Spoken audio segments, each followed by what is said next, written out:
Hello बच्चों लोग, कैसे हैं आप सब। आप सभी का स्वागत करता हूं इस अमेजिंग चैनल एनसीईआरटी वाला पर, जहां संकल्प बैच के अंदर मैं अखिल रॉय आप लोगों का मैथमेटिक्स मेंटोर। आज हम करने वाले हैं वेक्टर्स का तीसरा लेक्चर, जिसके अंदर हम लोग बात करेंगे वेक्टर प्रोडक्ट के बारे में। वेक्टर प्रोडक्ट जो है काफी अच्छा एक कॉन्सेप्ट है, जिस कॉन्सेप्ट को अगर आप यूज करना सीख जाते हैं तो वेक्टर्स के सवाल तो डेफिनेटली आपसे बनेंगे ही बनेंगे, लेकिन इसका एक प्योर एप्लीकेशन आप लोगों को देखने को मिलता है 3 डायमेंशन जियोमेट्री के अंदर। 3 डायमेंशन ज्योमेट्री में अगर आपको वेक्टर प्रोडक्ट नहीं आता है तो बहुत सारी प्रॉब्लम वहां पर आपको फेस करनी पड़ेगी, और वहां से आप लोग इक्वेशंस को नहीं बना पाएंगे, नहीं सॉल्व कर पाएंगे।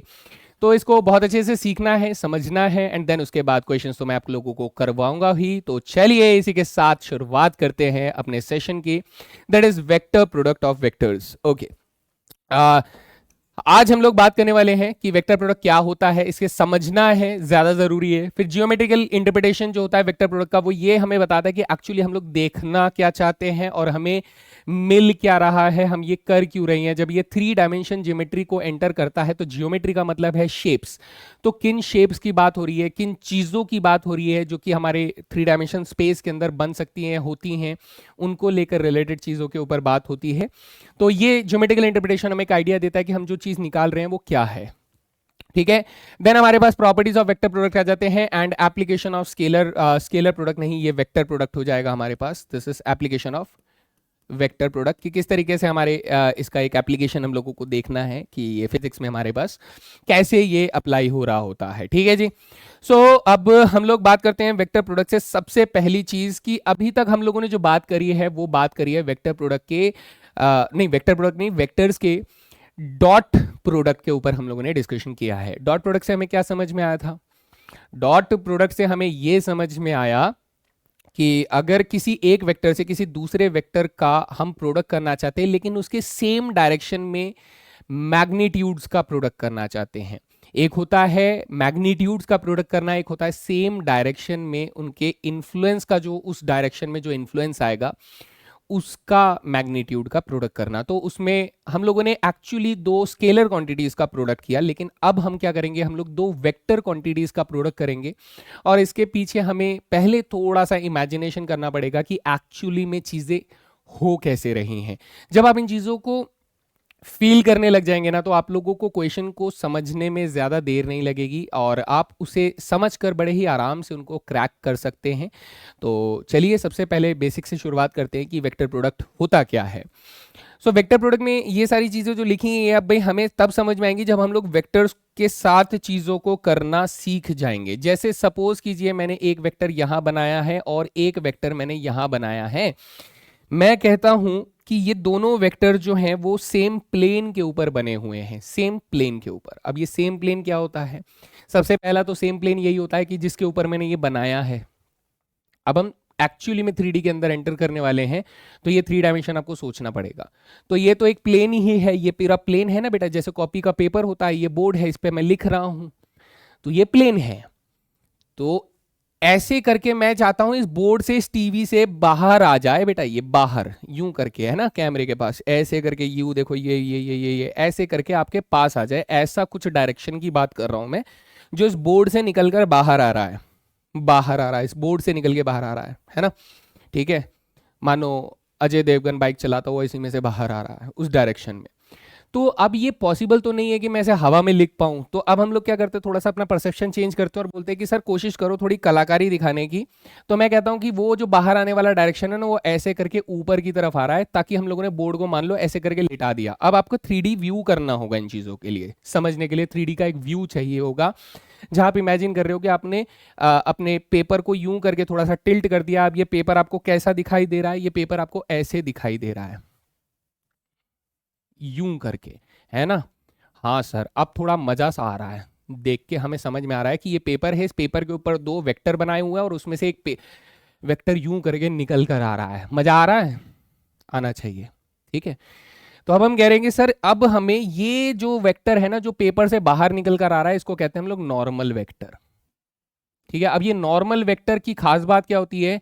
ये इस वाले वेक्टर से भी 90 डिग्री पर सेट रहता है और ये इस वाले वेक्टर से भी 90 डिग्री पर रहता है। अच्छा, बढ़िया लग रहा है सर। ठीक है, तो अब ये कहते हैं कि हम लोग अगर ये ए वेक्टर है और ये बी वेक्टर है तो आपको कुछ समझना पड़ेगा। यहाँ पर हम लोग क्या करते हैं, हम लोग जब वेक्टर प्रोडक्ट लेते हैं तो एक वेक्टर को ऐसे गाड़ी में लगे हुए वाइपर की तरह नहीं है ना, वाइपर की तरह, तो हम लोग उसको वाइपर की तरह रोटेट करते हैं। तो रोटेट करने का मतलब, मान लो मैं ए वेक्टर को ऐसे पकड़कर वाइपर की तरह इसके पास लेकर जा रहा हूं तो ये थीटा स्वाइप करता है बेटा, ये थीटा स्वाइप करता है।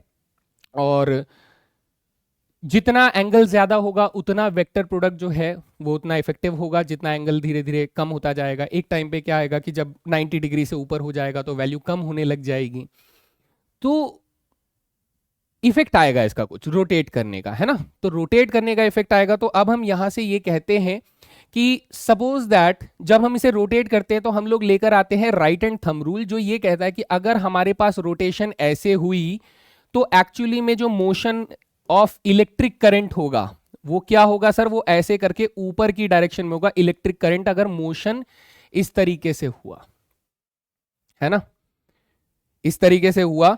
तो ये किस चीज के ऊपर बताता था कि अगर करंट की डायरेक्शन ऊपर रखी गई है तो मैग्नेटिक फील्ड लाइंस इस तरीके से सर्कुलर वेव में बनेगी। राइट हैंड थंब रूल हम लोगों ने ये पढ़ा था, बहुत ही बेसिक सा रूल था, ये आप लोग समझते हैं। तो इसी चीज को ध्यान में रखते हुए हमने कहा कि सर अगर मैंने इस वाले वेक्टर को ऐसे करके रोटेट किया तो मेरी जो डायरेक्शन बनेगी रिजल्टिंग वेक्टर की वो ऊपर की तरफ ऐसे ऐसे बनते जाएगी। थोड़ा कम रोटेट करोगे, मान लो इस वेक्टर को यहीं तक रोटेट कर देते हो, यहीं तक रोटेट कर देते हो तो ये थोड़ा सा ऊपर जाएगी, थोड़ा और रोटेट करोगे थोड़ा ऊपर जाएगी, थोड़ा और, जितना जितना आप इसे रोटेट करते जाओगे एंगल स्वाइप करते जाओगे ये उतना ऊपर जाती रहेगी।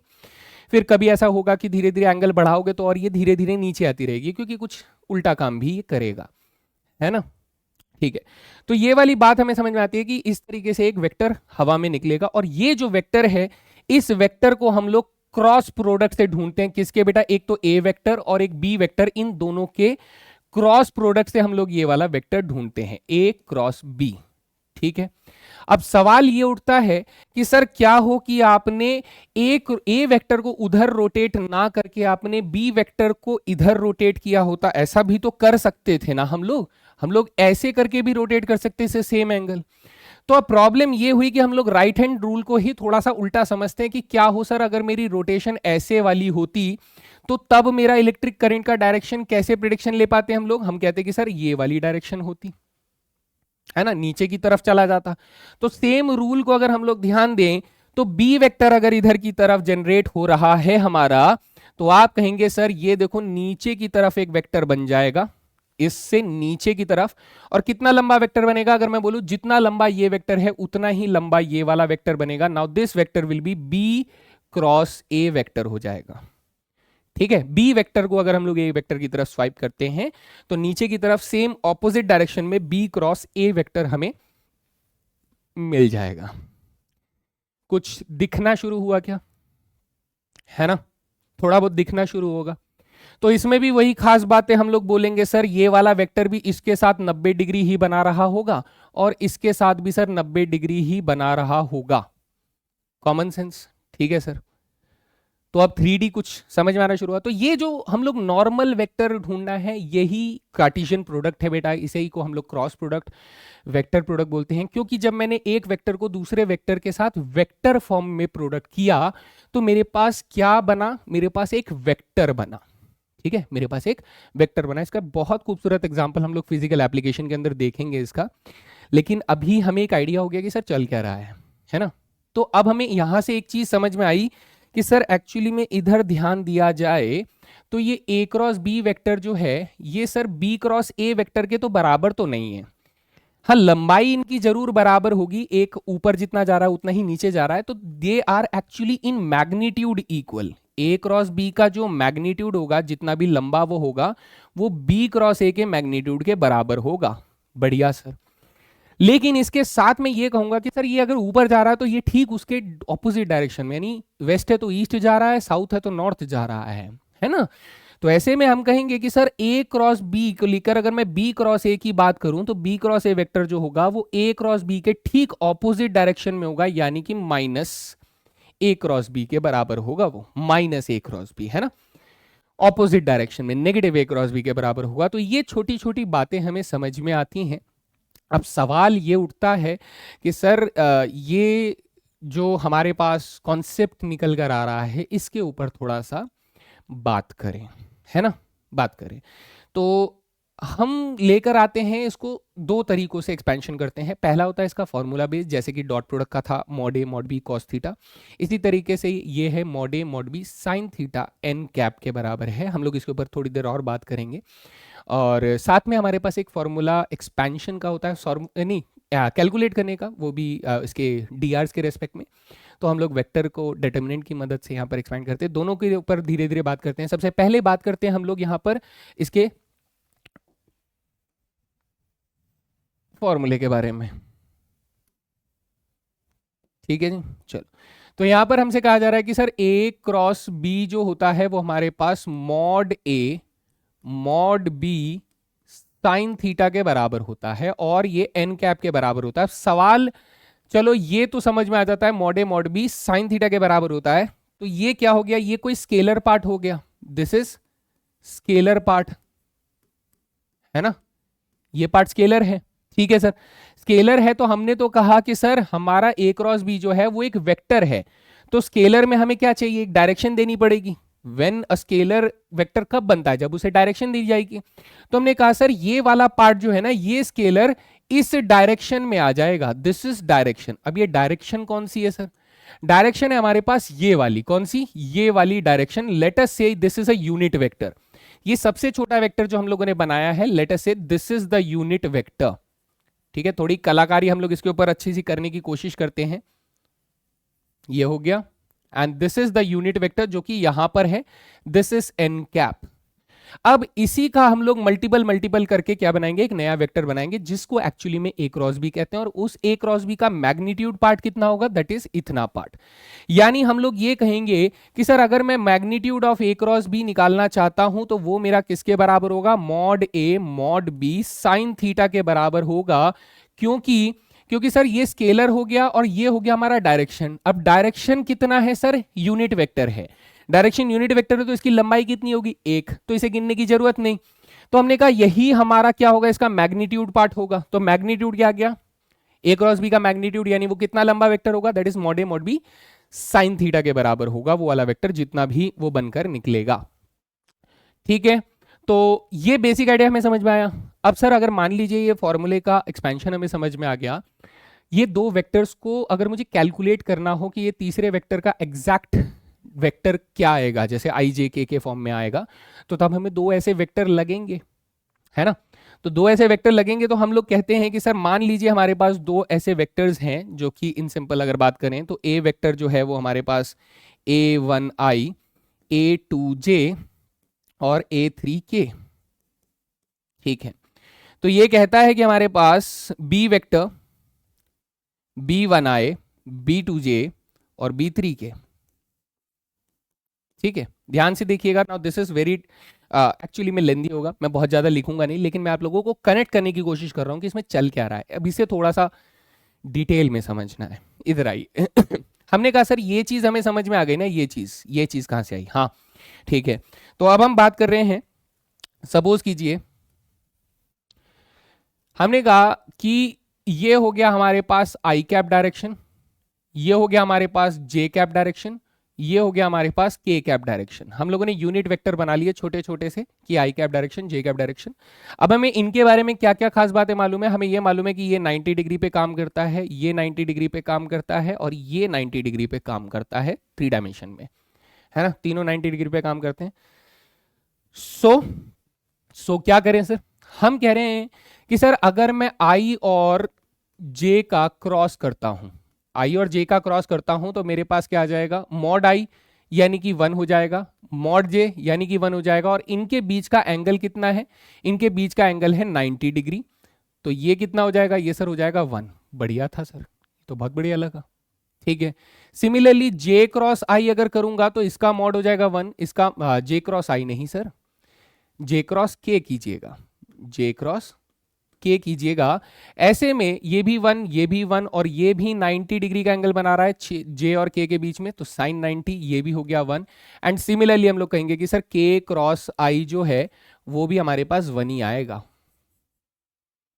ठीक है, वो भी हमारे पास 1 ही आएगा। अपना 1 आएगा, है ना, अपना 1 आएगा, क्योंकि 90 डिग्री बन रहा है। अब यहां से आगे चलिए सर, कुछ मजेदार बताइए, ये समझ में आ गया। मैं कहता हूं अगर आप लोगों ने सेम सेम वेक्टर को ही क्रॉस किया होता, आई को आई से ही किया होता, तो यहां पर क्या होता बेटा, यहां पर 1 आता, ये 1 आता, लेकिन सेम वेक्टर्स के बीच का एंगल कितना होता, 0 डिग्री, तो ये कितना आ जाता, 0 आ जाता। तो इसका मतलब जे क्रॉस जे की वैल्यू भी 0 आ जाएगी, और इसका मतलब सर के क्रॉस के की वैल्यू भी 0 आ जाएगी। कॉमन सेंस तो यही कहता है सर।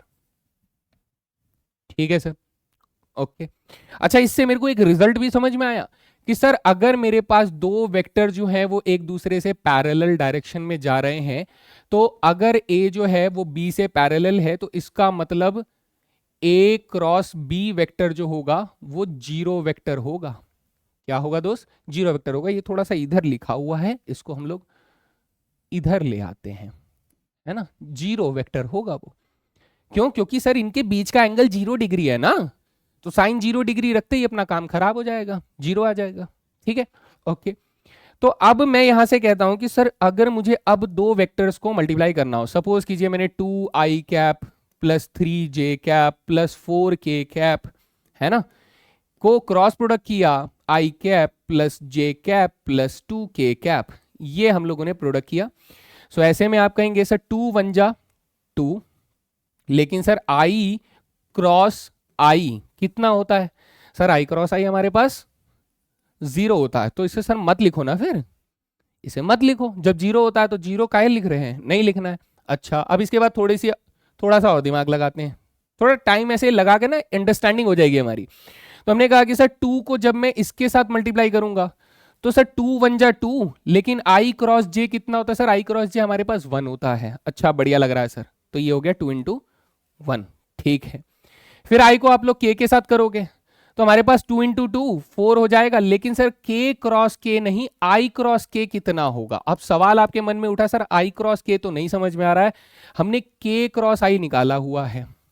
तो यहीं से हम समझेंगे कि सर अगर मेरे पास ए क्रॉस बी और बी क्रॉस ए एक दूसरे के ऑपोजिट डायरेक्शन में होते हैं, तो अगर मैं इसको पहले के क्रॉस आई कर रहा था ना, ऐसे करके रोटेट करता, राइट हैंड थंब रूल में मैं ऐसे ना करके ऐसे रोटेट करता, तो क्या होता बेटा, जे डायरेक्शन की जगह माइनस जे डायरेक्शन में आंसर आता, है ना। अच्छा, हम लोगों ने यहां पे थोड़ा सा गलत कर दिया है, थोड़ा सा गलत कर दिया है।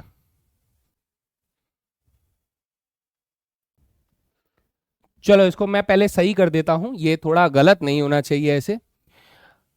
हम लोगों ने एक बात की ध्यान नहीं दिया, क्या ध्यान नहीं दिया, हम लोगों ने एक बहुत तगड़ी चीज ध्यान नहीं दी बेटा, स्किप हो गई है, स्किप हो गई। चलो इसको ठीक करेंगे, अभी ठीक करेंगे। हम कह रहे हैं कि सर जब दो वेक्टर्स का प्रोडक्ट किया हम लोगों ने, तो रिजल्ट तो वेक्टर आना था। हाँ सर, रिजल्ट वेक्टर आना था। अब थोड़ा दिमाग लगाना पड़ेगा, देखो चीजों पे। हमने कहा सर अगर मैं, ये मेरे पास एक्स एक्सिस है और ये मेरे पास वाई एक्सिस है, ये एक्स एक्सिस है, ये वाई एक्सिस है, एक्स एक्सिस को इसकी तरफ अगर मैं रोटेट करूंगा, तो इन दोनों से परपेंडिकुलर डायरेक्शन कौन सी होगी, जेड एक्सिस। ये चीज स्किप हो रही थी कि ये किसके डायरेक्शन में, जेड एक्सिस। तो यहां पर हम लोग इन शॉर्ट जाते हैं कि सर अगर आई कैप डायरेक्शन को जे कैप डायरेक्शन के पास लेकर आते हैं, तो सर इन दोनों से परपेंडिकुलर डायरेक्शन क्या निकलेगा, के कैप निकलेगा, हाँ या नहीं, है ना। तो आई को जे के पास गए तो के मिला, तो यहां पर हमारे पास के कैप आ जाएगा। So final answer will be के कैप, आई क्रॉस जे के कैप। सिमिलरली जे क्रॉस के करेंगे, तो जब जे को के पास लेकर जाएंगे तो ये वाली डायरेक्शन निकल कर आएगी, that is I cap. Okay, so ये हो जाएगा आई कैप के बराबर। और इसी तरीके से के क्रॉस आई जो है वो हमारे पास जे कैप के बराबर आ जाता है। ये करेक्शन हो गई। अब इसके बाद बात करते हैं, सर ये तो ऑपोजिट डायरेक्शन में होगा, आई क्रॉस के जो होगा वो ऑपोजिट डायरेक्शन में हो जाएगा अपने पास, तो ये क्या आ जाएगा, ये माइनस के जे आ जाएगा। अच्छा, तो जब हम लोगों ने इसे मल्टीप्लाई किया था 2 × दिस, तो यहां पर हमारे पास क्या आएगा, 2 × 1 2, और आई क्रॉस जे कितना आएगा, आई क्रॉस जे आ जाएगा के कैप, ये आ जाएगा, है ना। फिर हम लोगों ने 2 × 2 किया 4, और आई क्रॉस के कितना होगा सर, आई क्रॉस के अपने पास माइनस के जे कैप आएगा, so this will B minus के जे कैप। अच्छा, तो ये वाला पार्ट हो गया सर, है ना, ये वाला पार्ट हो गया अपना। अब हम क्या करेंगे, इसको इसके पास भेजेंगे, तो 3 × 1 3 हो जाएगा, और आई जे क्रॉस आई, जे क्रॉस आई सर इसका उल्टा हो जाएगा, इसका उल्टा, इसका उल्टा यानी माइनस के आई कैप। सो आपको लग रहा होगा ना कि सर ये तो बहुत कॉम्प्लिकेटेड प्रोसेस है, इतना कौन ध्यान रखेगा।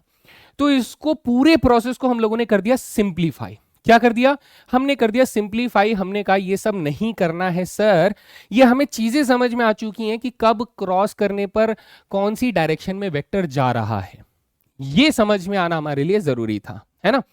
तो हमने कहा कि सर इसके लिए छोटा तरीका ये हुआ कि ये एक्चुअली जो भी हो रहा है ये डिटर्मिनेंट के फॉर्म में हो रहा है, क्रॉस प्रोडक्ट यहां पर होता है। तो यहां लिखते हैं आई, जे और के डायरेक्शन को स्पेसिफाई रखने के लिए कि किस डायरेक्शन में जाना है, और इनके जो कॉफिशिएंट्स होते हैं वो बेटा क्रॉस प्रोडक्ट में चले जाते हैं। सपोज कीजिए मैंने वेक्टर लिया है 3i + 2j + 4k, और मैंने यहां पर वेक्टर ले लिया i - j - k। ठीक है सर, तो यहां आ जाएगा 3, 2 और 4 आ जाएगा, यहां 1 - 1 - 1 आ जाएगा, ये हो गया। अब आप वो सारी चीजें जो भी आप उस तरीके से करते वो यहां पे ऑटोमेटिकली लगना शुरू हो जाएगा, आपको ज्यादा दिमाग नहीं लगाना पड़ेगा। तो ये एक्सपेंशन का एक छोटा फॉर्म किया गया, जो भी हम एक्सपेंशन कर रहे हैं वेक्टर टू वेक्टर कर करके, उसका एक छोटा सा रिजल्ट निकाल दिया कि अरे ये कमाल हो गया भाई, ये तो मैं कर रहा था लेकिन ये डिटर्मिनेंट निकला। जब उसे ऑब्जर्व किया गया तो एक्चुअली इस डिटर्मिनेंट की वैल्यू ही एक्सपैंड हो रही थी। मजा आ गया सर, मजा आ गया, तो बहुत आसान कर दिया, वरना तो हम क्रॉस प्रोडक्ट कर ही नहीं पाते, करने में टाइम लगता डेफिनेटली। लेकिन अंडरस्टैंडिंग यहीं से निकल कर आ रही है एक्चुअली में। तो हमने कहा कि सर अब मैं इसे a क्रॉस b को यहां से सॉल्व करूंगा, तो पहले क्या होगा बेटा, आई कैप की डायरेक्शन में जब आप कॉफिशिएंट निकालोगे तो आपको कहोगे सर -2 + 4, तो 2 हो जाएगा, बढ़िया सर। फिर -j कैप की डायरेक्शन में निकालोगे तो -3 - 4 -7 आ जाएगा। फिर +k कैप की डायरेक्शन में निकालोगे -3 - 2 -k5 हो जाएगा। तो हमारा आंसर क्या हो जाएगा, 2i cap + 7j cap -k5k cap हो जाएगा। So this is the required a cross b vector. ये था बेसिक्स अपना वेक्टर प्रोडक्ट का। हमें समझ में आया। दो वेक्टर जो किसी भी प्लेन में हो सकते हैं बेटा, ऑब्वियसली दो प्लेन सेम प्लेन पे ही लाई करेंगे हमेशा हमेशा। सेम प्लेन का मतलब ये नहीं कि कोई फिक्स्ड प्लेन की बात हो रही है। मान लीजिए मैं यहाँ पर दो अपने हाथों को वेक्टर मान लेता हूँ, तो ये दो वेक्टर्स अभी ऐसे हैं, तो आप कहोगे सर ये वाला प्लेन होगा। मैं ऐसे करके दो वेक्टर कर दूंगा तो अब एक ये नया प्लेन हो गया ना जिस पर ये लाई कर रहे हैं। आप ऐसे करके रख लो तो ये दोनों नए प्लेन हो जाएंगे, ये दोनों अब एक नए प्लेन पर सेम प्लेन पे लाई कर रहे हैं। तो कैसे भी वेक्टर बना लो बेटा, आप ऐसे करके वेक्टर बना लो तो भी ये वेक्टर जो हैं कैसे सेम प्लेन पे लाई करेंगे, ये बड़ा मुश्किल सवाल हो गया, है ना। ये दो वेक्टर्स हैं बेटा, ये दो, तो ये दो कैसे वेक्टर्स हैं, लाई कर सकते हैं ये। इनका डिस्टेंस हमारा क्या होगा बेटा, स्क्यू लाइंस जैसे वेक्टर्स हैं, लेकिन वेक्टर्स को हम लोग कभी भी क्या कर सकते हैं, रोटेट करके एक तरफ ला सकते हैं, तो ये एक दूसरे के ऊपर आ जाता है। जैसे सपोज कीजिए, इसे ऐसे समझिएगा कि हमारे पास एक प्लेन में ऐसा वेक्टर है, ठीक है। हमारे पास ठीक इससे एक पैरेलल प्लेन बन रहा है नीचे, ठीक है। इसमें ये वेक्टर ऐसा है, सर ये कभी भी पैरेलल, कभी भी एक प्लेन पर नहीं हो सकते। लेकिन हमने कहा था कि सर वेक्टर जो है ना, वेक्टर वो अपनी जगह से मूव कर सकता है। मूव कर सकता है मतलब इसे देखिएगा दोस्त, ये वेक्टर अपनी जगह से मूव करके यहां आ सकता है, और ये इसके प्लेन पर जब गिरेगा तो ये वेक्टर ऐसे दिख सकता है। वेक्टर अपनी जगह से मूव कर सकता है, ये इन्हें मोबाइल फ्री वेक्टर्स कहा जाता है। तो एक्चुअली में दो वेक्टर्स हमेशा सेम प्लेन के ऊपर लाई कर सकते हैं। तो ये एक थॉट है हमारा, है ना, ये थॉट है, हम लोग इस तरीके से लेकर चलते हैं। तो तीसरा वेक्टर जो होगा वो अगर मुझे ठीक इसके परपेंडिकुलर डायरेक्शन में निकालनी है, तीसरा वेक्टर मुझे इसके परपेंडिकुलर डायरेक्शन में निकालनी है, तो ये वेक्टर हमें कैसे मिलता है, इस क्रॉस प्रोडक्ट से मिलता है। This is the basic idea. I hope आप लोगों को यहां तक अच्छे से समझ में आया हो।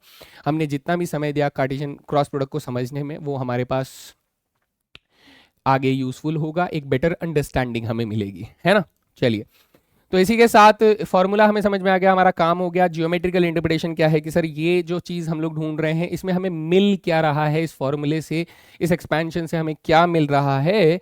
तो वो ये कह रहा है कि सर सपोज कीजिए आपने यहाँ पर ए वेक्टर बनाया और यहाँ पर आपने बी वेक्टर बनाया, तो सबसे पहली चीज़ हमारे पास जो निकल कर आती है वो है इस बी वेक्टर से इसका परपेंडिकुलर ड्रॉप करेंगे।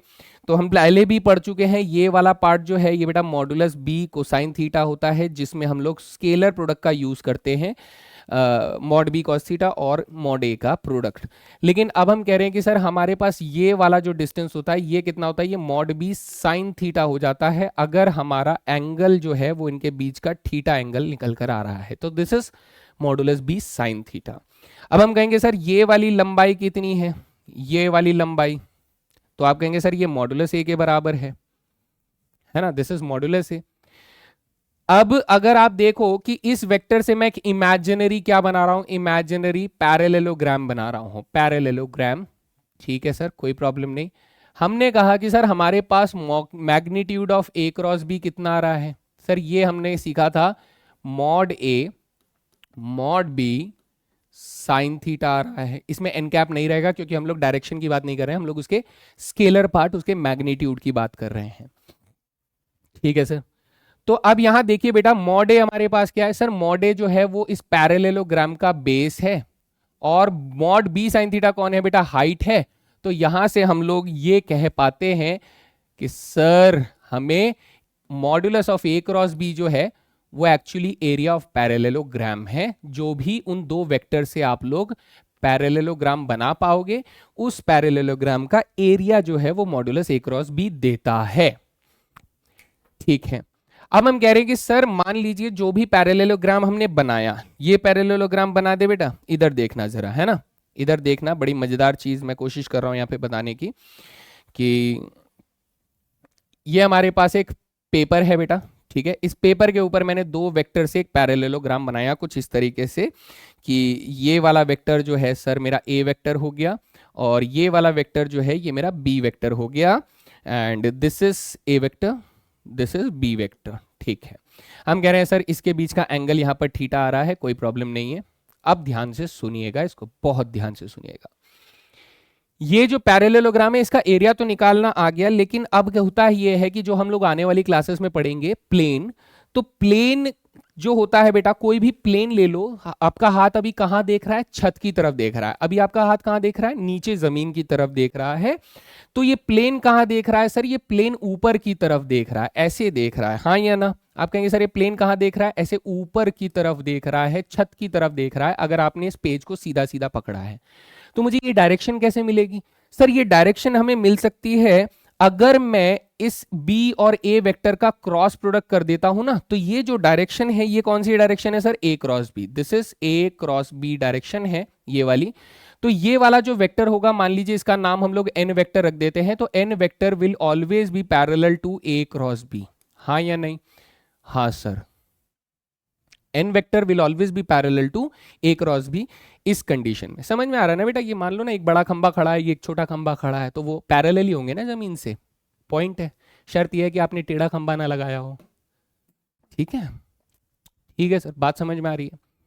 तो ये नॉर्मल वेक्टर जो है ये हमारे काम आता है कि ये हमारे चीज आएगी, काम आएगी ज्योमेट्रिकल इंटरप्रिटेशन के अंदर, कि ये एक इसका जो वेक्टर होगा वो इससे पैरेलल होगा, तो हम लोग उससे कुछ अपना काम कर सकते हैं। दूसरी चीज हम लोग ये कहेंगे, तो इससे मैं एक और इन्फॉर्मेशन लिख ही देता हूं बाबू, तुम्हारे काम आ जाएगी, कि एन वेक्टर अगर इससे पैरेलल है तो ये हमेशा ए क्रॉस बी के सम स्केलर मल्टीप्लिकेशन के बराबर होगा, यानी लैम्डा टाइम्स होगा, ये आप नोट कर लो। अच्छा, फिर हम लोग इसके साथ एक और जुगाड़ खेलते हैं। वो जुगाड़ क्या खेलते हैं, पहला जुगाड़ देख लैम्डा। हमने कहा कि सर ये हमारे पास वही पैरेललोग्राम है जो कि ए वेक्टर और बी वेक्टर से बना है। Suppose this is your A vector, suppose this is your B vector, okay. तो ये कह रहा है कि सर अगर मैंने इसका ट्रायंगल बनाने की कोशिश करी, मेरे को अब इसका वो नहीं चाहिए सर, मुझे इसका पैरेललोग्राम का एरिया नहीं चाहिए, तो ट्रायंगल का एरिया चाहिए, तो वो कैसे मिलेगा। तो ये वाला एरिया क्या हो जाएगा सर, ये वाला एरिया एक्चुअली में इस वाले एरिया के आधे के बराबर हो जाएगा। सो ये ट्रायंगल, एरिया ऑफ ट्रायंगल कितना हो जाएगा सर, ए क्रॉस बी के मैग्नीट्यूड से हमें एरिया मिला था तो उसके आधे के बराबर हो जाएगा। अच्छा, अब एक और चीज बोलता है वो, ये भी ध्यान से सुन लो। ये क्या बोलता है कि सर अगर मान लीजिए मैं अब आपको क्या करता हूं, जो पैरेललोग्राम में दे रहा हूं है ना, इसके मैं आपको साइड्स नहीं दे रहा हूं, मैं इसके डायगोनल्स आपको पकड़ा देता हूं। सपोज ये पकड़ा दिया मैंने और मैंने ये पकड़ा दिया, ये दोनों डायगोनल्स पकड़ा दिए। Let us suppose that is D1 vector and this is D2 vector, दो डायगोनल वेक्टर्स आपको पकड़ा दिए। अब अगर वो मेरे से एरिया मांगता है तो मैं ये कहूंगा एरिया ऑफ पैरेललोग्राम क्या हो जाएगा, ये हो जाएगा सर D1 क्रॉस D2 तो रहेगा ही, क्योंकि सर जब मैं इन दोनों को रोटेट करूंगा इतने एंगल से, इतने एंगल से जब मैं रोटेट करूंगा तो एक वेक्टर ऐसे हवा में निकलेगा यहां से रोटेशन करते हुए, है ना। तो ये कौन सा वेक्टर होगा, ये वेक्टर हो जाएगा बेटा D1 क्रॉस D2 वेक्टर हो जाएगा। This vector will B D1 cross D2। लेकिन प्रॉब्लम ये है कि सर ये ना लंबे वेक्टर हैं, एक्चुअल वाले हमारे वेक्टर से थोड़े लंबे वेक्टर हैं, तो ये क्या होगा, ये दो गुना लंबा बन जाता है बेटा। एक्चुअली में a प्लस बी वेक्टर अगर मैं बात करूं तो a प्लस बी वेक्टर शायद यहीं तक खत्म हो जाता, लेकिन ये वाला वेक्टर जो है D1 क्रॉस D2 थोड़ा ऊपर चला जाता है और एक्चुअली में दो गुना ऊपर चले जाता है। तो हम कहते हैं सर अब कुछ मत करो, आप इस वाली वैल्यू का आधा कर दो। तो इसी से हम लोग ये कह सकते हैं कि सर एरिया ऑफ ट्राइंगल जो होगा वो उसका भी आधा हो जाएगा अगर D1 क्रॉस D2 के रेस्पेक्ट में आप जा रहे हो। तो ये कुछ जियोमेट्रिकल एप्लीकेशंस या फिर इंटरप्रिटेशन हुए कि हम लोग क्रॉस प्रोडक्ट के साथ क्या क्या चीजें कर पा रहे हैं जियोमेट्री के अंदर, जो हम विजुलाइज कर सकते हैं, सोच सकते हैं, अपने सामने होते हुए देख सकते हैं। ओके, सो आई होप ये आप लोगों को थोड़ा थोड़ा अच्छे अच्छे से दिखाई दे रहा है, समझ में आ रहा है। नेक्स्ट स्टेज में हम लोग चलेंगे कहां पर, हम लोग बात करेंगे लैग्रांज की आइडेंटिटी। तो ये तो बड़ी आसान सी चीज है बाबू, बहुत आसान सी चीज है, इसे आप आराम से प्रूव कर सकते हो। कैसे, यहां पर देखिएगा, हम कहते हैं कि सर हमारे पास a क्रॉस b का जो स्क्वायर होता है वो क्या होता है, वो सर हमारे पास मॉड्यूलस a का स्क्वायर इंटू मॉड्यूलस b का स्क्वायर। यहां पर a क्रॉस b का मॉड्यूलस कितना होता है, वो होता है mod a mod b sine theta होता है ना। इसका क्या बोल रहा है बेटा, स्क्वायर करने के लिए बोल रहा है, और इसका a डॉट b का mod a mod b cos theta का होल स्क्वायर हो जाएगा। सो ऐसे में आप क्या कर सकते हैं, मॉड a और मॉड b का स्क्वायर कॉमन हो जाएगा, तो यहां से हमारे पास बचेगा sine square theta plus cos square theta, और यहां से हमारे पास आंसर आ जाएगा mod a square into mod b square. ठीक है, तो ये बन जाएगा हमारे पास ओके। ये शायद मैंने प्लस गलत लिख दिया यार, ये मल्टीप्लाई है, ये क्या है सर, ये मल्टीप्लाई है, तो इसको मल्टीप्लाई ही रहेगा, प्लस गलत से लिख गया है। किसके बराबर होता है ये, मल्टीप्लाई के बराबर होता है। So it is equals to mod a square mod b square के बराबर होगा। वेरी इजी है ना, सिंपल, उसमें प्लस नहीं है, वो मल्टीप्लाई का साइन है, इजी है ये, कोई दिक्कत नहीं है, ये याद रख सकते हैं। ओके अब हम लोग आखिरी चीज जो बात करेंगे वो ये कि एप्लीकेशन ऑफ वेक्टर प्रोडक्ट हमारे पास क्या होता है फिजिक्स के अंदर। तो ये बहुत ही खूबसूरत सी चीज है, ये डायग्राम से आपको थोड़ा बहुत आइडिया लग रहा होगा, अगर नहीं समझ में आ रहा है तो मैं आपको बता देता हूँ। दिस इज अ गेट, दो पोजीशन पर, कौन सी पोजीशन पर सर, एक टाइम 1 किसी t1 टाइम पे और एक बेटा t2 टाइम पर, है ना। एक t1 टाइम पर एक t2 टाइम पर, दो पोजीशंस पर गेट है। t1 टाइम पर गेट जो है वो यहाँ पर है, उस वक्त आप दरवाजे पर फोर्स लगाते हो यहाँ से, this is the force vector जो आप लगाते हो, ठीक है। और वो फोर्स कहाँ पर लगाते हो, आप फोर्स लगाते हो इसके हैंडल पर, धक्का देने वाला फोर्स लगाते हो, तो ये दरवाजा यूं करके घूम कर जाएगा और यहाँ पर आपका पहुंच जाएगा, ये हैंडल आपका यहाँ पहुंच जाएगा, हाँ या नहीं। तो ये इस तरीके से दरवाजा यूं रोटेट होकर यहाँ पहुंचेगा, ये दरवाजा यहाँ रोटेट होकर यहाँ पहुंचेगा, हाँ या नहीं, ठीक है। तो जब ये रोटेट हुआ होगा तो इसके जो हिंजेस होते हैं ना यहाँ पर, इसके जो हिंजेस होते हैं, इनके हिंजेस पे बेटा लगता है टॉर्क। क्या लगता है दोस्त, टॉर्क लगता है। और ये टॉर्क जो है एक्चुअली में और बेहतर तरीके से समझा जा सकता है, इसको टॉर्क का हम लोग यूज करते हैं सीसॉ या फिर कोई ऐसी चीज बनाने में जहां पे लीवर का इस्तेमाल होता हो, वहां टॉर्क का एक बहुत अच्छा यूज है। जैसे मैं आपको थोड़ा सा समझाने की कोशिश करता हूं कि टॉर्क एक्चुअली काम कैसे करता है।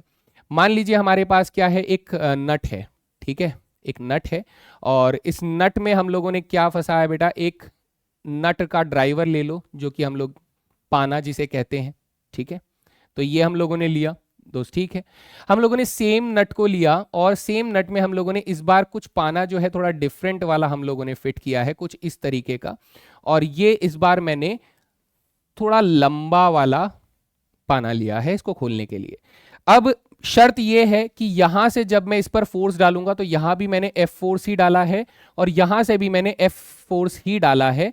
बट द थिंग इज, इस बार डिफरेंस क्या है, जो पाइवट पोजीशन है वहां से अपना जो डिस्टेंस है वो सर यहां पर ज्यादा है जहां फोर्स लगा है, और इसके पाइवट पोजीशन से डिस्टेंस जो है वो यहां पर फोर्स डिस्टेंस कम है ना।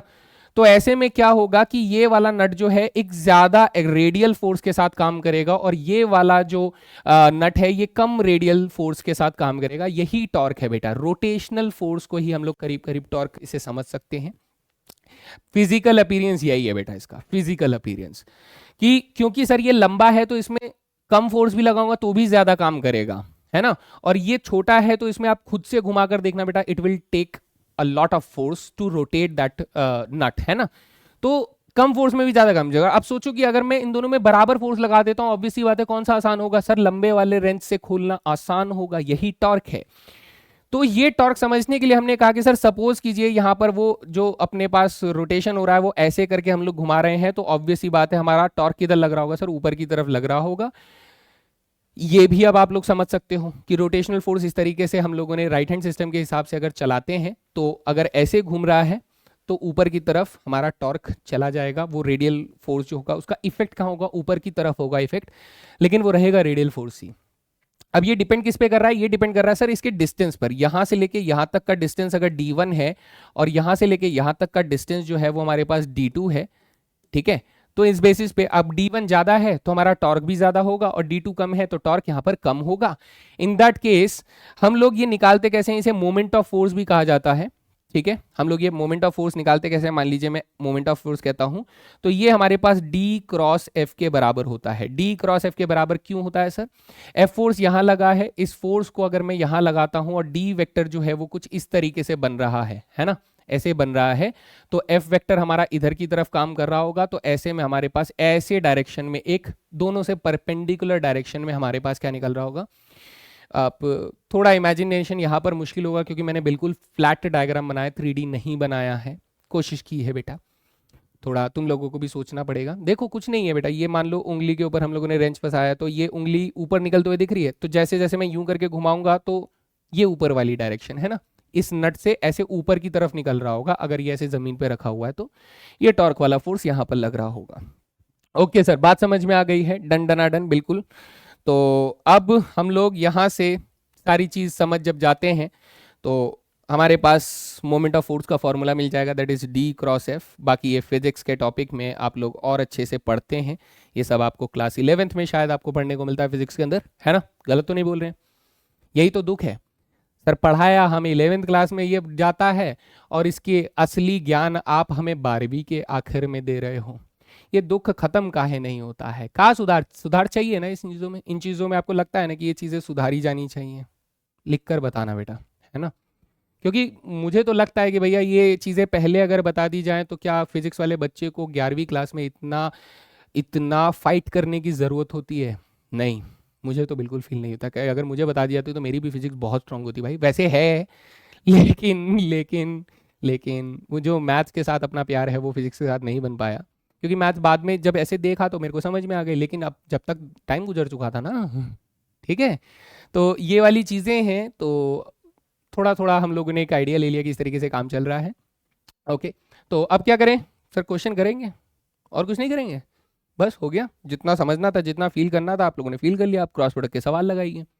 कह रहा है सर फाइंड ए क्रॉस बी, ए बराबर ये और बी बराबर ये, तो सर ए क्रॉस बी अगर मुझे ढूंढना है तो this will be equal to I J K, ठीक है, यहाँ सर आई के साथ तो 2 है, जे है नहीं, यहाँ पर 1 आ जाएगा, यहाँ 1 1 और 1 आ जाएगा, ठीक है सर, तो इसको हम लोग खोल लेते हैं, आई जे के रेस्पेक्ट में ही खोलिए क्योंकि यहाँ ऑप्शन नहीं है हमारे पास। तो 0 -1 यानी माइनस के आई कैप, 2 -1 यानी माइनस के जे कैप, और 2 -0 यानी प्लस के 2 के cap, this will be the A cross B vector. आप बड़े आराम से इसको एक्सपेंशन करके निकाल सकते हैं, क्रॉस चेक कर लें वैल्यू को, 0 -1 -1, 2 -1 यानी 1 और माइनस का साइन आएगा, माइनस जे प्लस 2 -0 2 के, ठीक है भाई, मुझे तो ठीक लग रहा है, ठीक है, चले अगला सवाल, बढ़िया sir. Find a unit vector perpendicular to both the vectors this and this, मुझे इन दोनों वेक्टर से परपेंडिकुलर डायरेक्शन में एक वेक्टर का यूनिट वेक्टर चाहिए, सुन पा रहे हो ना, कुछ शब्दों का इस्तेमाल किया हूं मैं, मुझे इन दोनों वेक्टर से परपेंडिकुलर डायरेक्शन में एक यूनिट वेक्टर चाहिए। तो हम जानते हैं कि सर अगर मान लीजिए ये एक वेक्टर है, थोड़ा अच्छा बनाओ सर, ये एक वेक्टर है और ये एक वेक्टर है, तो इनसे परपेंडिकुलर डायरेक्शन में तो ये वेक्टर चला जाएगा जब मैं इसको थीटा से रोटेट करूंगा, है ना, थीटा से जब मैं रोटेट करूंगा तो ये ऐसे चलेगा। पर मुझे तो सर इसकी डायरेक्शन में यूनिट वेक्टर मांग रहा है, इसकी डायरेक्शन में यूनिट वेक्टर मांग रहा है, तो भाई पहले ये निकाल लो, उसका यूनिट वेक्टर बना लेंगे, इजी। चलो ओके सर, निकाल दो। हमने कहा कि सर मान लीजिए वो मेरा ए वेक्टर है, ये मेरा बी वेक्टर है, तो मैंने कहा ए क्रॉस बी वेक्टर हम लोग ले लेते हैं, तो दिस इज आई जे के। अच्छा, और ये बन जाएगा 1 - 2 3, 1 - 2 3, ये बन जाएगा 1 2 और -1 हो जाएगा। तो सॉल्व करते हैं, 2 - 6 - 4i -1 - 3 -1 - 3 -4 यानी +4j, ठीक है। 2 + 2 यानी 4k, बेटा यही आ रहा है, मुझे तो यही लग रहा है यही आ रहा है, ठीक है सर, देख लेंगे बाकी, क्रॉस चेक करते हैं थोड़ा पीछे जाके। 2 - 6 - 4 -1 - 3 -4 +4 एंड 2 + 2 4k, बढ़िया आ रहा है, यही आ रहा है। अच्छा, हम लोग कहते हैं कि सर मान लेते हैं इसका नाम ना हम लोग सी वेक्टर का नाम रख देते हैं, कुछ तो नाम रख देते हैं ताकि हमारे लिए ये लिखना आसान हो कि यूनिट वेक्टर सी कैप चाहिए मुझे। अरे सर सी कैप ढूंढने के लिए हम लोग सी वेक्टर को मैग्नीट्यूड सी से डिवाइड कर देते हैं, तो ये -4i + 4j + 4k डिवाइड हो जाएगा किससे, मैग्नीट्यूड से। मैग्नीट्यूड निकाल लीजिए बेटा, 4 का स्क्वायर 16, 16 + 16 + 16 यानी 48, 48 का रूट हो जाएगा 4√3, तो यहां पर आ जाएगा हमारे पास 4√3, यहाँ आ जाएगा 4√3 और यहाँ आ जाएगा 4√3, तो ऐसे में ये यूनिट वेक्टर हो जाएगा माइनस के i अपॉन में √3 प्लस j अपॉन में √3 प्लस k अपॉन में √3। Now this is the unit vector C cap जो मुझे चाहिए था, है ना, बढ़िया। चले अगले सवाल पे, next, find a unit vector perpendicular to the plane ABC where ABC are the points on this and this respectively। बेटा इसे देखो, पहले इसको फील करो, है क्या करो बेटा, फील करो, बिना फील किए कहाँ मजा आएगा बेटा। ये वो प्लेन हो गया, वो पेज हो गया जिसके ऊपर 3 पॉइंट्स बने हुए हैं, suppose this is a point, this is a point and this is a point. तो इन 3 पॉइंट्स का मैं क्या करूं, मैं बेटा यहां से इसका एक वेक्टर बना दूं, मैं इसका एक वेक्टर बना दूं और मैं कहूं कि मुझे क्या चाहिए, मुझे चाहिए a unit vector perpendicular to the plane.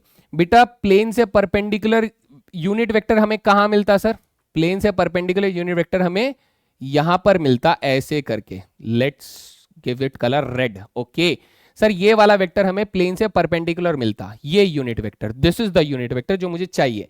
तो हम कहते हैं सर एक काम करिए ना, एक काम ये करिए, आप यहां से एक परपेंडिकुलर वेक्टर बना लीजिए, ठीक है, और फिर आप उसका क्या करो बेटा, उसका एक यूनिट वेक्टर बना लो। तो ये वाला वेक्टर जो है ये इसका भाई हो जाएगा, जो कि यहां से यहां मूव करके उस जगह पर आ जाएगा, यानी उसी का भाई बन गया। यानी मुझे क्या करना है बेटा, मुझे इन दोनों वेक्टर्स को जो मैंने बनाया इनका क्रॉस प्रोडक्ट करके वेक्टर बनाना है और उसका यूनिट वेक्टर बना देंगे तो वो उसका भाई हो जाएगा, यानी हम लोग उसकी जगह पे उसको रख सकते हैं, वो मेरा यूनिट वेक्टर हो जाएगा, that they will be same.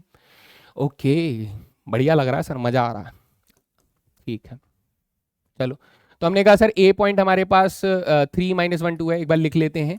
B point जो है वो 1 - 1 3 है और सी पॉइंट जो है वो 4 - 3 1 है। ओके सर, ये हो गया हमारे पास ए, ये हो गया हमारे पास बी, ये हो गया हमारे पास, नहीं नहीं ऐसे नहीं लिखेंगे सर, ये ए हो गया, ये हमारे पास बी हो गया, ये सी हो गया। तो हम लोग सबसे पहले बनाएंगे ए बी वेक्टर, ठीक है।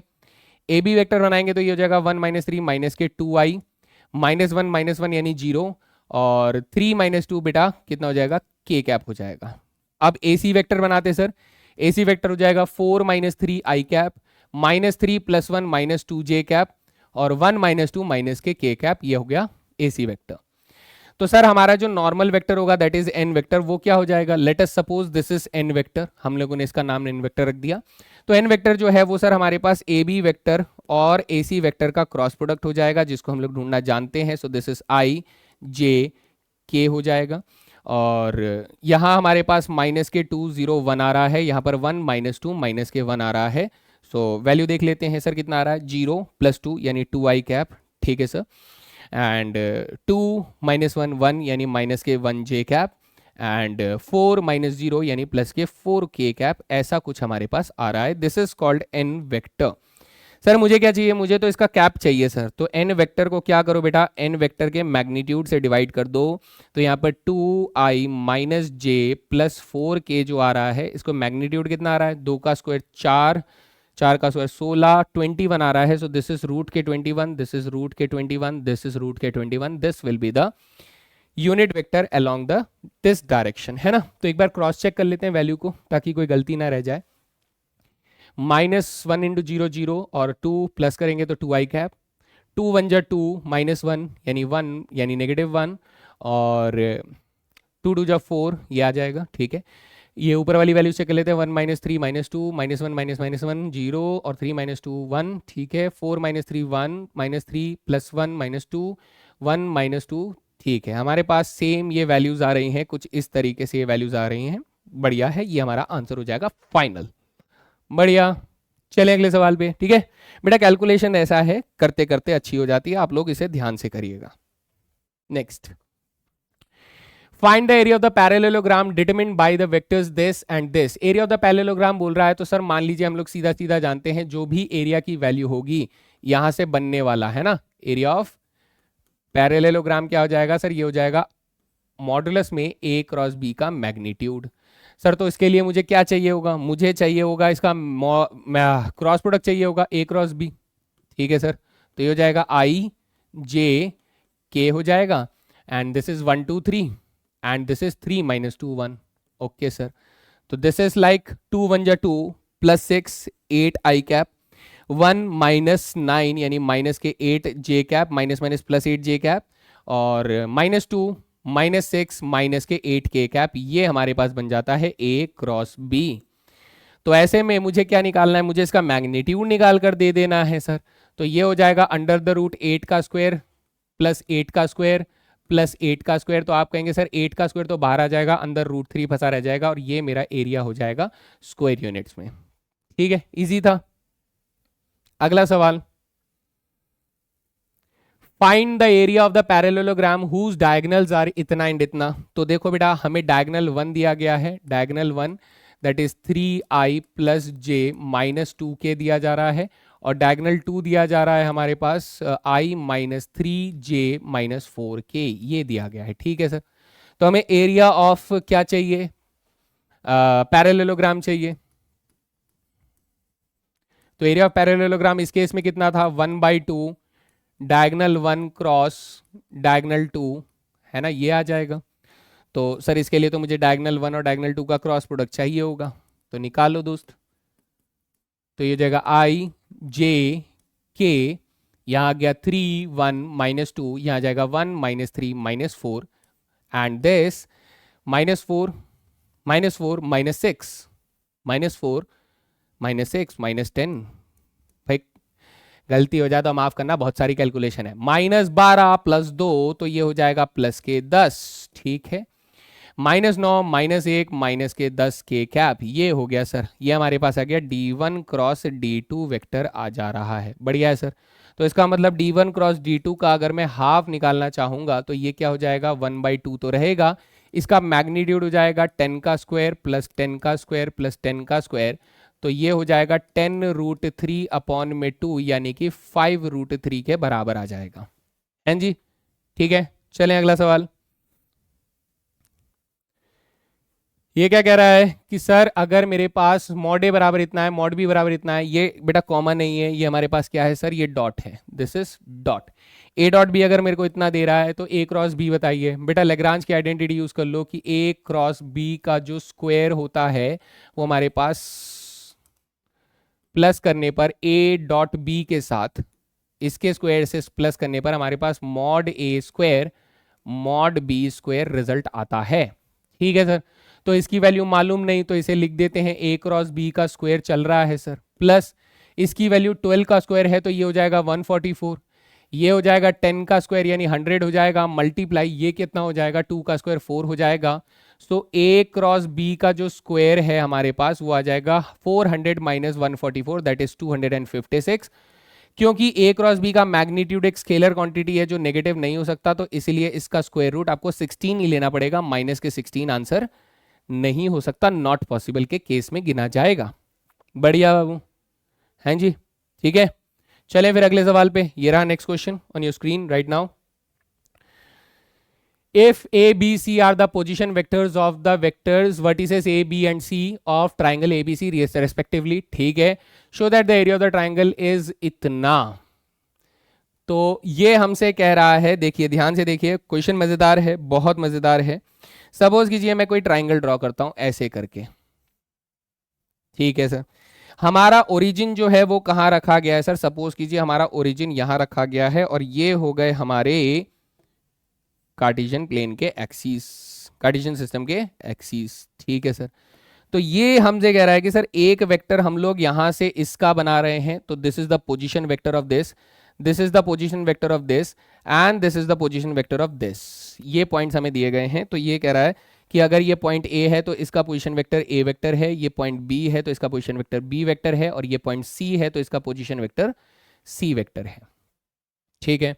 तो अब ये मुझसे कह रहा है कि सर इस हालात में मुझे बताइए कि इस ट्राइंगल का एरिया कितना है। तो मैं कहूंगा सर मुझे तो ये बात से मतलब होना चाहिए कि ये वाली साइड कितने की है और ये वाली साइड कितने की है, क्योंकि अगर मैंने इसका क्रॉस प्रोडक्ट करके मैंने इसका मैग्नीट्यूड ढूंढ डाला तो वो तो सर इस ट्राइंगल का एरिया दे देगा मेरे को, है ना। हमें ये वाला एरिया चाहिए, अगर आप समझ पा रहे हैं तो देखिए ये वाला एरिया चाहिए हमें, ये वाला एरिया। तो इसके लिए मुझे ये साइड के दो वेक्टर्स जरूरत होंगे, है ना। तो हम कहते हैं कि सर एक काम करिए, ए बी वेक्टर को बना लीजिए। ए बी वेक्टर क्या हो जाएगा? ये हो जाएगा बी माइनस ए वेक्टर हो जाएगा, ठीक है। और ए सी वेक्टर क्या हो जाएगा? ए सी वेक्टर हो जाएगा सी माइनस ए वेक्टर। अब अगर मैं यहाँ पे एरिया ऑफ ट्राइंगल निकालना चाहता हूं, एरिया ऑफ ट्राइंगल निकालना चाहता हूं ए बी सी, तो that will be equal to half of A B vector A B vector cross A C vector हो जाएगा। This will be the result, है ना बाबू, ठीक है, यही होगा। तो सर यहां से आप कुछ कैलकुलेशन लगेगी थोड़ी अच्छी वाली, वो ये कि सर मैग्नीट्यूड की बात हो रही है, अभी हम लोग बात कर रहे हैं किसके? इन दोनों के क्रॉस की, यानी ये हो जाएगा बी माइनस ए क्रॉस सी माइनस ए, ये वाला प्रोडक्ट हमें मिल रहा है। ओके, तो ऐसे में ये 1/2 है, मैग्नीट्यूड अभी भी हमारा चालू है, तो पहले आ जाएगा बी क्रॉस सी।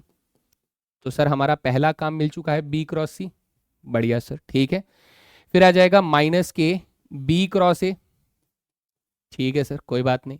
अगला आ जाएगा माइनस के ए क्रॉस सी, अगला आ जाएगा मेरे पास माइनस के ए क्रॉस ए, जो कि जीरो वेक्टर हो जाएगा। ये बात जानते हैं ना आप, सेम डायरेक्शन में अगर वेक्टर्स को आप क्रॉस प्रोडक्ट कर रहे हो तो उनके बीच का एंगल जीरो है, तो उनका साइन कंपोनेंट जीरो हो जाएगा। अब इसको अगर मैंने ए क्रॉस बी के फॉर्मेट में लिखा बेटा, क्योंकि डायरेक्शन ऑपोजिट हो जाती है, ये बात आप जानते हैं कि इसको अगर मैंने ए क्रॉस बी के फॉर्मेट में लिखा तो ये माइनस का साइन आ जाएगा और माइनस माइनस प्लस बन जाएगा। इसे भी हम लोग सी क्रॉस ए के फॉर्मेट में अगर लिखते हैं तो माइनस माइनस प्लस हो जाएगा और यहां पर ये क्लोज हो जाएगा, हेंस इट इज प्रूव्ड। ठीक है भाई, बढ़िया है ना, अच्छा सवाल था। अप्रोच आप लोगों को बनानी होगी ये अंडरस्टैंडिंग के साथ। नेक्स्ट क्वेश्चन कह रहा है for any three vectors ABC show that this happens. Okay जी, एनी वेक्टर एबीसी के बारे में बात हो रही है, तो हम लोग इसको क्रॉस प्रोडक्ट करने की कोशिश करेंगे। जैसे मान लीजिए मैं इसको क्रॉस करता हूं तो ये हो जाएगा ए क्रॉस बी प्लस ए क्रॉस सी, डिस्ट्रीब्यूटिव प्रॉपर्टी से हो जाएगा ये, है ना। प्लस यहां पर हमारे पास B cross C plus B cross A हो जाएगा, ठीक है सर। प्लस ये हो जाएगा C cross A plus C cross B, ये वेक्टर हमारे पास हो जाएगा। अभी हम इसकी वैल्यू बराबर जीरो नहीं लिख रहे हैं। यहां फोकस कीजिएगा दोस्त, यहां अगर आप देख पाएंगे तो ये बी क्रॉस ए जो है ये थोड़ा उल्टा लिखा हुआ है और ये सी क्रॉस बी जो है ये थोड़ा उल्टा लिखा हुआ है। हम लोग इसको बदलने की कोशिश करते हैं और इसके साथ क्या उल्टा लिखा हुआ है ये उल्टा लिखा हुआ है ए क्रॉस सी। ठीक है दोस्त, कैसे सर? मान लीजिए ये ए क्रॉस बी है तो बी के बाद सी आता है तो ये बी क्रॉस सी लिखा हुआ है, सी के बाद सर वापस ए आता है तो ये सी क्रॉस ए लिखा है। तो मैं इस वाले को पलट दूंगा तो ये माइनस का सी क्रॉस ए हो जाएगा, है ना, ये इसमें बदल जाएगा। प्लस सर ये ए क्रॉस बी लिखा होना चाहिए तो इसे माइनस के ए क्रॉस बी लिख दूं इसको, ठीक है सर। प्लस और ये माइनस के बी क्रॉस सी लिखा जाएगा अगर मैंने इसको कम्यूट कर दिया। तो ऐसे में सर ये वाली वैल्यू इससे कैंसिल हो जाएगी, ये इससे कैंसिल हो जाएगी और ये इससे कैंसिल हो जाएगी और हमारा आंसर जो होगा वो एक जीरो वेक्टर आंसर करेगा। जीरो नहीं लिखेंगे बेटा, जीरो वेक्टर लिखेंगे, क्योंकि अभी भी इसकी कोई ना कोई डायरेक्शन होगी, जो कि हो जीरो गई है लेकिन डायरेक्शन है। ठीक है, चलिए आगे। यहां कह रहा है कि इफ ए क्रॉस बी बराबर C cross D and A cross C बराबर बी क्रॉस डी, ये हमें बताया जा रहा है, then show that A minus D is parallel to B minus C. ठीक है, यहां पर देखिएगा दोस्त, ए क्रॉस बी अगर मेरा सी क्रॉस डी के बराबर है ना, ए क्रॉस बी अगर हमारे सी क्रॉस डी के बराबर है, तो हम लोग यहां पर क्या कर सकते हैं, ए क्रॉस बी में से ए क्रॉस सी को माइनस कर सकते हैं, तो यहां से सी क्रॉस डी में से हम लोग बी क्रॉस डी को माइनस कर सकते हैं। तो सर यहां से है ना, ए क्रॉस डिस्ट्रीब्यूटिव प्रॉपर्टी से क्या होगा, इस तरीके से रीअरेंज हो जाएगा, और यहां पर डिस्ट्रीब्यूटिव प्रॉपर्टी से डी वेक्टर जो वो पीछे से रीअरेंज हो जाएगा, तो ये सी माइनस बी आ जाएगा। ओके सर, कोई बात नहीं, बात समझ में आती है। अब हम लोग यहां से अगर ऐसे कहें कि ये, ध्यान दीजिएगा, this is really very very interesting part, कि ये हमारे पास b माइनस सी कब बन जाएगा सर, ये b माइनस सी तब बन जाएगा जब ये माइनस का साइन हो जाएगा और यहां पर d क्रॉस वेक्टर आ जाएगा, कुछ ऐसे। अब मैंने इसे अगर दोबारा पलट दिया, है ना, b माइनस का साइन कॉमन ले लिया, तो अब मैं इसे क्या कर रहा हूं, मैं d क्रॉस पहले लिख रहा हूं और फिर b माइनस सी वेक्टर लिख रहा हूं, तो ऐसे में बेटा ये माइनस माइनस प्लस बन जाएगा, और अभी तक यहां पर a वेक्टर का क्रॉस प्रोडक्ट b माइनस सी के साथ आ रहा है। तो हमने इतना सब कुछ क्यों किया, जब हम इसे यहां लेकर आएंगे तो a vector cross B minus C minus D vector cross B minus C is equals to zero vector हो जाएगा। ठीक है सर, ऐसे में हम कह रहे हैं कि सर इसमें से देखिए, अब क्रॉस डिस्ट्रीब्यूटिव प्रॉपर्टी से बी माइनस सी वेक्टर को हम लोग पीछे से डिस्ट्रीब्यूट कर सकते हैं, तो यहां पर हमारे पास ए वेक्टर माइनस डी वेक्टर बच जाएगा। अब ये बराबर जीरो वेक्टर आ रहा है।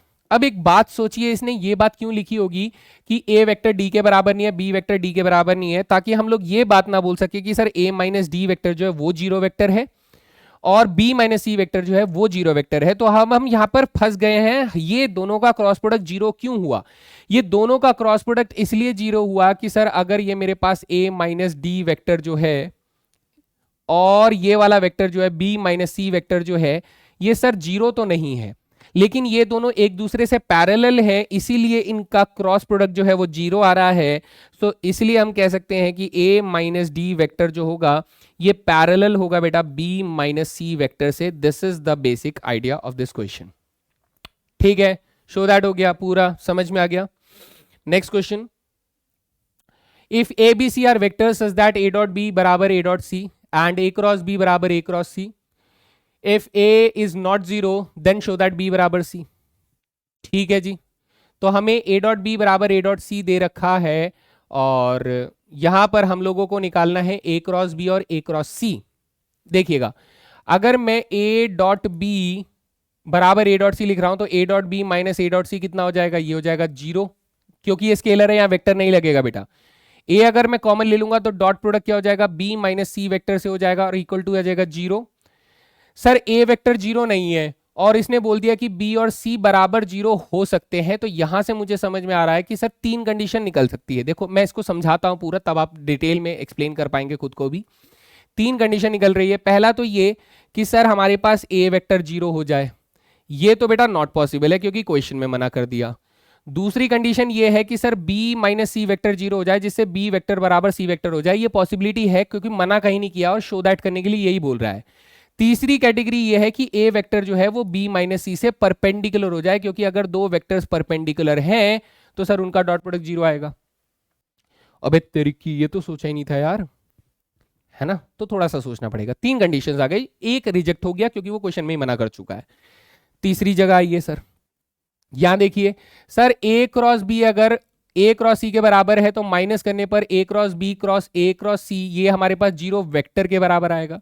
सो ए क्रॉस अगर मैं कॉमन ले लेता हूं तो हमारे पास बी माइनस सी वेक्टर आ जाएगा। सर यहां से भी हमारे पास तीन कंडीशन निकल कर आती है। कौन कौन सी सर, कौन कौन सी कंडीशन निकल कर आती है कि सर वही ए वेक्टर जो है वो जीरो वेक्टर हो जाए। सर ये भी यहां से भी नॉट पॉसिबल केस है। सर ये हो जाए कि बी वेक्टर जो है वो सी वेक्टर से बराबर हो जाए तो जीरो वेक्टर हो सकता है। ठीक है, तीसरी कंडीशन क्या है सर, तीसरी कंडीशन ये है कि ए वेक्टर जो है वो पैरेलल हो जाए बी माइनस सी वेक्टर से।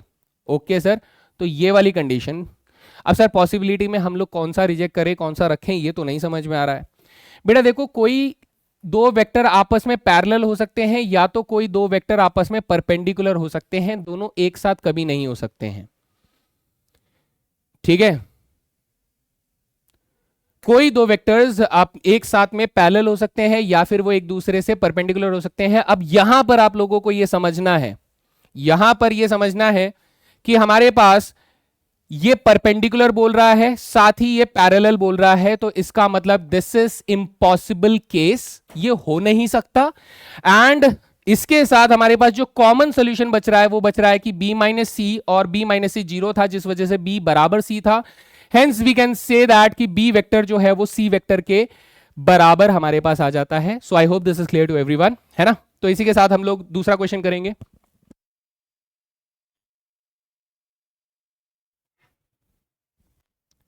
है ना, तो फिर हम लोग चल सकते हैं अगले सवाल की ओर। और ये रहा हमारा आखिरी सवाल। For any vector A prove that this happens. तो हम लोग यहाँ पर लेट कर लेंगे कि ए वेक्टर हमारे पास कुछ कोऑर्डिनेट्स के साथ रहेंगे, that is a1 a2 a3 के कोऑर्डिनेट्स के साथ। तो उसके साथ हम लोग सॉल्व कर देंगे इसको। लेट अस से कि ए वेक्टर जो है वो a1i plus a2j plus a3k के बराबर है। ओके सर, ठीक है। इन दैट केस अगर मैं a क्रॉस i निकालना चाहता हूं, मैग्नीट्यूड बाद में निकालेंगे हम लोग, पहले a क्रॉस i निकाल लेते हैं। a क्रॉस i अगर आप निकालना चाहते हैं, सो मैग्नीट्यूड निकालना है ना, तो मैग्नीट्यूड की बात करते हैं। चलिए देखते हैं। सबसे पहले ये हो जाएगा i, j और k हो जाएगा, इधर आ जाएगा a1 a2 a3 आ जाएगा, इधर आ जाएगा 1 0 0 आ जाएगा। आई कैप की डायरेक्शन यही होती है हमारे पास, है ना। तो ऐसे में जब आप इसे सॉल्व करेंगे तो हमारे पास सिर्फ थर्ड रो से अगर आप सॉल्व करते हैं तो आपके पास a3j माइनस a2k आ जाता है। यानी हमारे पास आंसर आ जाएगा a3j minus a3j minus a2k आ जाएगा, बाकी हमारे पास जीरो रहेगा। सिमिलरली a क्रॉस j अगर आप निकालना चाहते हैं तो यहाँ पर वही i j k, इधर a1 a2 a3 इधर आ जाएगा 0 1 0 आ जाएगा, और यहाँ से प्रोडक्ट करने पर आपके पास a3i minus a1k, a3i minus a1k आ जाएगा। एंड लास्ट a वेक्टर को k कैप के साथ अगर आप क्रॉस प्रोडक्ट करेंगे तो i j और k यहाँ पर आ जाएगा हमारे पास a1 a2 a3, और ये हो जाएगा 0 0 1 जो कि k कैप की डायरेक्शन होती है। और यहाँ से अगर हम लोग इसके साथ एक्सपैंड करते हैं तो a2j minus a1, a2i minus a1j हमारे पास आ जाएगा। अच्छा, नेक्स्ट स्टेज में अगर हम लोग यहाँ से कहें कि सर मेरे पास a वेक्टर और i वेक्टर के मैग्नीट्यूड का स्क्वायर कितना होगा, तो इसका मैग्नीट्यूड निकालेंगे तो a3 का स्क्वायर प्लस a2 का स्क्वायर का रूट होगा, उसका स्क्वायर करेंगे तो a3 का स्क्वायर प्लस a2 का स्क्वायर आ जाएगा, ऐसा कुछ आ जाएगा। यहां से मैग्नीट्यूड निकालेंगे a वेक्टर और j वेक्टर के कैप का, तो इसका स्क्वायर करने पर हमारे पास आ जाएगा a3 का स्क्वायर प्लस a1 का स्क्वायर आ जाएगा। एंड लास्ट a वेक्टर और k कैप के क्रॉस प्रोडक्ट का हम लोग स्क्वायर निकालेंगे मैग्नीट्यूड का, सो ये हो जाएगा a2 का स्क्वायर प्लस a1 का स्क्वायर हो जाएगा। अब ये कह रहा है इन तीनों को सर ऐड कर दीजिए, तो जैसे ही आप इन तीनों को ऐड करेंगे तो a1 का स्क्वायर 2 बार है, a2 का स्क्वायर 2 बार है, a3 का स्क्वायर 2 बार है, तो ये हो जाएगा ट्वाइस ऑफ a1 का स्क्वायर प्लस a2 का स्क्वायर प्लस a3 का स्क्वायर। अगर आप समझ पा रहे हैं तो ये एक्चुअली में हमारे पास मैग्नीट्यूड ऑफ a है, तो मैग्नीट्यूड ऑफ a है और मैग्नीट्यूड ऑफ a का एक्चुअली स्क्वायर है, तो ये हमारे पास इसके बराबर प्रूफ हो जाता है। इन तीनों का जो एडिशन है वो इसके बराबर प्रूफ हो जाता है। आप इसे लिखकर प्रॉपरली लिखकर इसे रिप्रेजेंट करेंगे। मैंने ऐसे डायरेक्टली आपको समझा दिया कि ये इन तीनों को ऐड करने पर हमारे पास ट्वाइस ऑफ मॉड ए के स्क्वायर के बराबर आ रहा है, बस सिंपल एज दैट। तो मेरे ख्याल से बात अच्छे से समझ में आ गई है, वेक्टर प्रोडक्ट चमक कर सामने आया है तो ज़रूर बताएं, और अगर कोई भी चीज़ डाउट में है तो यहाँ पर कमेंट सेक्शन में लिख दें। और मेरे ख्याल से तो मैंने सारी चीज़ें बता दी हैं, अब बाकी आप सवालों को प्रैक्टिस करिए बेटा। सवाल जितने करेंगे उतना और बेहतर होता जाएगा, लेकिन याद रखिएगा वेक्टर्स और 3D को समझने के लिए आपको एक तीसरी आंख की ज़रूरत होगी, जिसे हम इमेजिनेशन कहते हैं। जब आप इमेजिन कर पाएंगे तो चीज़ों को बहुत अच्छे से रिलेट कर पाएंगे, और रिलेशन के बेसिस पे कई बार 3 डायमेंशन ज्योमेट्री या फिर वेक्टर्स के क्वेश्चन सॉल्व होते हैं। तो इसी तरीके से जब हम लोग स्केलर ट्रिपल प्रोडक्ट करेंगे वो तो थोड़ा आसान है, लेकिन वेक्टर ट्रिपल प्रोडक्ट की जब हम लोग बात करेंगे तो वो और मज़ेदार चीज़ आप लोगों को देखने को मिलेगी, तो वो भी मैं आप लोगों को सिखाऊंगा। कोशिश करेंगे कि उसको हम लोग इमेजिन कर पाएँ और उसको रिलेट कर पाएँ अपने रियल लाइफ एग्जाम्पलों के साथ। एंड इसके साथ ये सेशन यहाँ पर ख़त्म हो जाता है। मिलते हैं फिर अगले सेशन में। तो हंसते रहिए, पढ़ते रहिए, मुस्कुराते रहिए। जय हिंद दोस्तों।